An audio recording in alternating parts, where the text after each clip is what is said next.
Pour ce réveil matinal, quel est le premier conseil? C'est de bien déjeuner.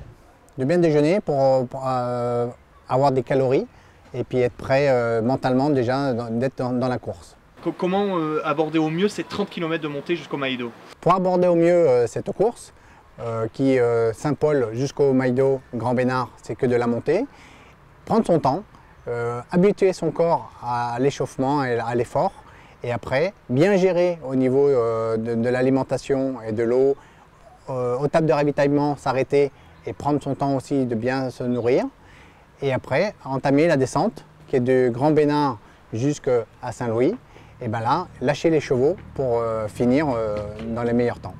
Est-ce que dans la descente, c'est le moment où tout s'accélère un petit peu, où la différence se fait? Vraiment, là où la différence se fait, on le voit au niveau de tête de course, les meilleurs, ils se battent dans la descente, c'est pas dans la montée. Là, dans la montée, ils s'échauffent bien correctement, ils se préparent, et dès qu'ils arrivent dans la descente, là, ils lâchent les chevaux à partir de camp 2000 pour arriver le premier.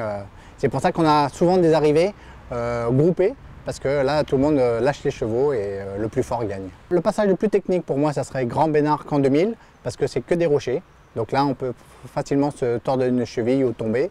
Ou sinon, c'est un chemin normal et bon, de temps en temps, c'est glissant. Dans la descente des canaux, c'est très glissant comme d'habitude parce que c'est sous bois. Mais sinon, quelqu'un qui arrive à bien gérer sa course peut faire un très bon temps sur ce genre de distance. Comment ça se passe au niveau logistique? Combien il y a de ravitaillements? Où est-ce qu'ils sont positionnés? Le premier ravitaillement va se trouver à Sans Souci. Le deuxième ravitaillement sera au Maïdo. Donc ça veut dire qu'il y en a déjà deux dans la montée.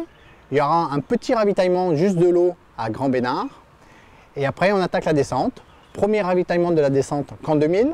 Deuxième ravitaillement, arrivée au MAC.